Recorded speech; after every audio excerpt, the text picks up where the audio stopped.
have a look at the subject we're covering today. Okay, so we know Module 1, which is the terror threat awareness, will be done by the ACT training. So let's have a look at Module 2 here, which is the principles of using equipment as a door supervisor in the private security industry. So this module is made up of 2 learning outcomes and in total 6 assessment criteria. So that's 5 assessment criteria for learning outcome 1 and 1 assessment criteria for learning of outcome 2. So what are they again? So the first one is know how to use equipment relevant to the door supervisor. So the assessment criteria is that by the end of the session, learners will be able to, 1.1, recognize equipment used to manage venue capacity. 1.2, recognize different types of PPE relevant to the role of the door supervisor. 1.3 is state the purpose of body-worn cameras. 1.4 is identify how to communicate effectively using relevant equipment. And 1.5, demonstrate effective use of communication devices. Learning outcome 2, which is a weird one, which shouldn't really be here, but it is, which is know what actions to take in relation to a global or critical incident. So by the end of that session, learners will be able to, 2.1, know the government guidance in relation to global or critical incidents. Let's have a look at 1.1 of learning outcome 1, which is recognize equipment used to manage venue capacity.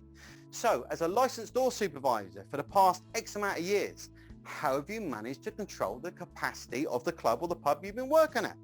So why must we manage capacity? So number 1, under the license and objectives of the Licensing Act 2003, it clearly states that licensed premises obligations regarding public safety. Okay, so that's one of the license objectives. What are the others? So we've got public safety, yes. Okay, so that relates to venue capacity. We've got the prevention of crime and disorder. Yes, well, if you don't manage your venue capacity, very likely crime and disorder may take place. What's another license objective? The prevention of public nuisance. Yes, again, if you don't manage your capacity correctly, you're going to cause public nuisance, aren't you? So, you know, under the Licensing Act 2003, under the licensing objectives, it clearly states that that venue capacity needs to be managed. So venues as part of the license conditions then must have a maximum capacity or occupancy figure, which is based on how many people can be safely evacuated from the premises in an emergency.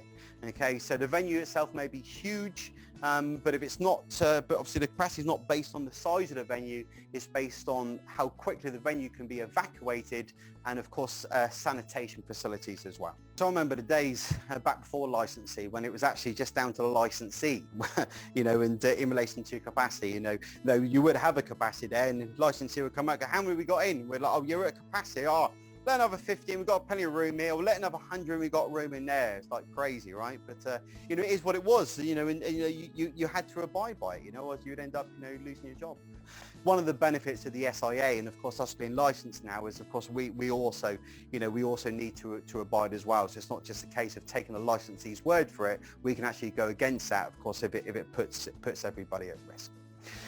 So anyway, so they're back in those ways. So let's look at these days now. So in relation to capacity, so it's not only to do with the licensing law, of course it's also health and safety law and fire regulations as well, and it's hefty fines or even imprisonment, you know, for those who perform serious breaches, especially if an incident occurs, you know, as a result of the place being over capacity. How do we control numbers? How do we do it? Okay, so clickers, how do we use them? You know, how do they work? Well, there's a button on top of them and then we click down, and as we click down it adds a number. Okay, so you know the most common ones we use are a little metal one, and so ones we used to have 2, you know, one's for clicking in and one's for clicking out, and you know, and they're usually fairly accurate, you know, unless they break. How do they break?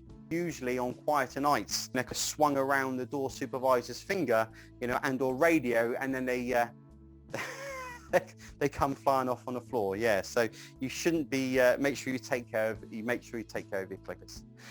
So yes, there must be 2, one for the in, one for the out. Usually it's a head door supervisor that has the in clicker, and of course you've got your number 2 on the door that has the out. Fairly easy to kind of, you know, keep track of numbers in and out. You know, unless of course it kicks off, you know, inside and the whole of the front door team need to go inside. and that can take some time. Then of course, if you do that, you've got people coming in and coming out, and you have no idea of how many people you get in. So situations like that, you may have to record the situation or the incident, then you have to go back in and do a head count. Of course, that's probably the least of your worries. The biggest bloody issue is all the idiots that you've refused entry to, like the drunks, etc., and now you've left the door. They've all now gone back in. You've got to go back and find them and drag them back out again. But yeah. Anyway, so some venues may use electronic clickers, okay, some of which have the in and out, and they give you totals throughout the night. They're quite cool, but it's fairly difficult, for one person, in my opinion, to manage both the in and the out, especially when you're dealing with other things like queue management, ID checks, people at the door here and abuse you, etc. And so, if you do have them, they are pretty cool of what they do, but sometimes it's better just to go to the old-fashioned way of the old metal clickers, click in and click out. So how do we use them, or how do we check occupancy figures if the venue is already open, through the day? And let's say we get there at 7 o'clock. So usually at the start of your shift, you do your walk around on the premises that you normally do, and then you obviously just click the people that are usually in. Obviously it's not perfect. We're going to miss some people that may be in the toilet, but it is fairly accurate. And of course you've got your guy on the door, your number 2, is when you start doing the head count, he'll then be clicking people out as well. So by the time you get to the door, then of course, you then got your occupancy figures. Sometimes staff are or aren't including the capacity numbers. So of course that's something you need to check with your assignment instructions.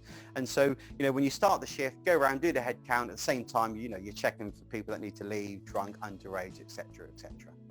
And so once you've done that, of course, you record the number of people you've got in, at the start of the shift in your notebook. Then depending on what the DPS or the manager wants, you usually note the occupancy figures, every hour, and at kind of max, what the time was when you were at max capacity. If you better do that, it allows the licensee to see that you're actually doing your job, and it also, more importantly, allows them to know the busier times in the night and when you're at capacity, in order for them to organise extra staff in, etc., etc. Okay, so that's the first assessment criteria.